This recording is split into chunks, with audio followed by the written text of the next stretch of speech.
Thank you. And now to the other coast, Perry Red. Welcome, Perry. Thank you. Thank you for having me. So you're on the Advisory Neighborhood Council in Washington, D.C. What did you hear that sounds similar or different in how neighborhood councils work in D.C., and how are you bringing green ideas into local government? Well, thank you for asking. And actually, I'm on the Advisory Neighborhood Commission. There are over 100 of them.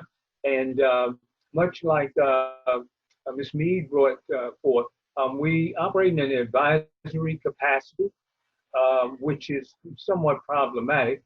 It makes us first responders of sorts, where we're the liaisons between the residents in our single member district here in Washington, D.C., and members of the D.C. Council and the several agencies that they have purview over. And so for us, green ideals chiefly mean we operate outside the mainstream and we go against the status quo, not because we just for the sake of opposing, but for the sake of the types of policies that make a higher quality of life, including the tax structure, including providing true affordable housing in the district.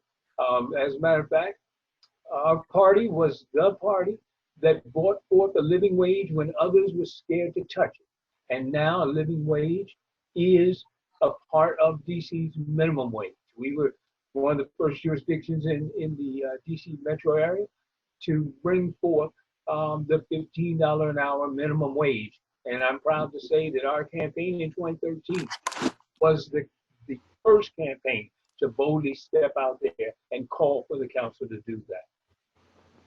So are you saying that the presence of the Green Party in local government has expanded the political dialogue?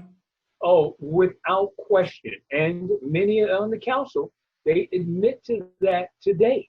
Yet we don't have a voice on our 13-member council.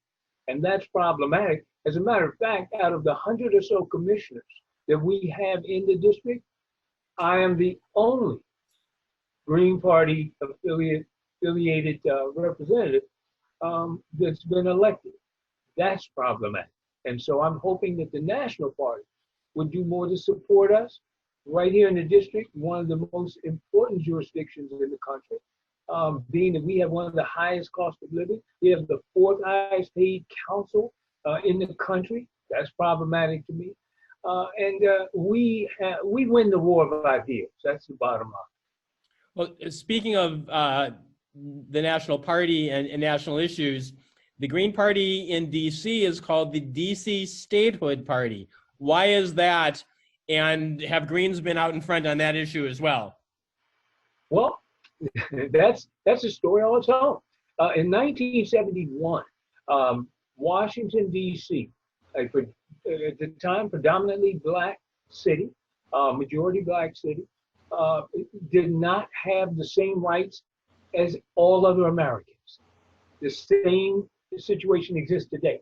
And so in 1971, we moved forward the ideal of autonomy and governing ourselves into what we know as our autonomy. And so we started, Julius Hobson was one of the founders of the DC Statehood Party. In 1999, we joined with the Green Party of DC and became the DC Statehood Green Party. And that's the iteration we exist in today. So thanks everyone. And let's turn it back to Holly from our National Media Committee to close. Well, thank you guys for coming. This is really, really nice. Hariashka, you're asking to unmute, but we are done actually with this press conference. I'm sorry. However, we have to stop it because we're going to have another one that people are going to be in the waiting room. I'm going to leave. What I think I'm going to do is stop the recording and leave Facebook on. So be careful what you say. And so you can just leave and we'll keep this on so that the press and others can come on in about 5 minutes because there's another one that's going to start up right at 2 Eastern. That'll be a second round of federal candidates. Thank you guys for coming. And this is some great, thank you, Cam. Thank you, Have a great day, Edwin, everybody. Daniel Mead, Dave Forward to O'Connell. seeing you tomorrow. Thanks, Virtually. everyone. Thank And you. actually, I'll tell you what, I do see that, Harry, I do see that the other press person is gone. So what I'm going to do is I am going to close this because it makes it easier for the editors. So I'm going to close this now and we'll be right back on and you can just call right back in. And Mike and I will be back in here too. So thanks for the rest of you guys. Glad we spotted some great candidates. So thank you and best wishes in your roles, in your tasks. Thanks, Holly. Thank you. Thanks, Holly.